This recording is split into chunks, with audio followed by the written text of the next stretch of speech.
கோலம் நோட்டில் போட்டிருக்கிறத பாருங்கள். இப்போ 5 புள்ளி, அதுக்கப்புறம் இடுக்கு புள்ளின்னு சொல்லுவாங்க 4 புள்ளி, அந்த அடுத்தது 3 புள்ளி. அந்த இடுக்கில் எப்படி வைக்கணும் பாருங்கள். 2 புள்ளிக்கு இடையில கேப் இருக்குது பார்த்தீங்களா, அந்த கேப்பை பார்த்து நம்ம வைக்கணும். அப்போ 5, 4, 3 இது 2 பக்கமுமே வச்சுட்டு அதுக்கு பிறகு ஒரு சிம்பிள் கோலம் தாங்க. இந்த கோலத்தை போட்டுக்கிட்டே இருக்கிறப்ப நீங்கள் பார்த்துக்கிட்டே நான் சொல்கிறத கேளுங்க. அதாவது நம்ம டிசைன் க்ரியேட்டிவிட்டி தாங்க. நமக்கு எப்படி வேணாலும் இந்த கோலத்தை போடலாம். இப்போ 5 புள்ளிக்கு பல கோலங்கள் போட்டாலுமே இந்த கோலத்தை மட்டும் நான் போட்டு காட்டுறப்ப பாருங்கள், எல்லாத்தையுமே ஜாயின் பண்ணி அழகான ஒரு டிசைனில் வச்சு இது கலர் கொடுத்தீங்கன்னா ரொம்ப சூப்பராக இருக்கும். இது நான் கொஞ்சம் ஃபாஸ்ட்டாக தான் பண்ணியிருக்கேன், அதாவது ஸ்பீட் பண்ணியிருக்கிறேன். ரொம்ப ஸ்லோவாக போட்டால் 5 நிமிஷம் 6 நிமிஷம் அப்படி ஆகுது.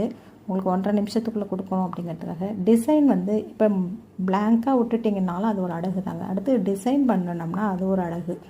இதுக்கப்புறம் அவுட்டரில் ஒரு டிசைன் போட்டாலும் அழகு தாங்க. ஒவ்வொன்றுக்கும் ஒவ்வொரு நேரத்தில் ஒரு அழகு இருக்கும். நம்ம எது வரைக்கும் நிப்பாட்டணுமோ நம்ம நிப்பாட்டலாம். அடுத்தது பல வகையில் இப்போ பாருங்கள், இது முட்டை முட்டையாக போட்டிருக்கேன்னா, அடுத்து உள்ள நெளிவாக போட்டிருக்கேன்னா, அடுத்தது பார்த்திங்கன்னா அந்த வெளியில் உள்ள புள்ளிகளை ரவுண்ட் பண்ணியிருக்கிறத நம்ம ஒரு வளைச்சி ஒரு இழுக்கலாம். அதுவும் இப்போ இழுத்து காட்டுறேன் பாருங்கள்.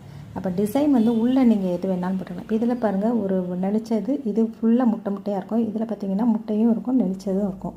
இதே கோலத்தை தாங்க பாப்பா வீட்டு வாசலில் போட்டுட்டு, செகண்ட் ஃப்ளோரில் அவள் வீட்டு வாசலில் போட்டுட்டு, கிரவுண்ட் ஃப்ளோரில் நம்ம வீட்டு வாசல்லையும் அதே கோலத்தை போட்டுருவோம். ஒரே கோலத்தை தான் இன்றைக்கி 2 பேர்த்துக்குமே போடுறேன்.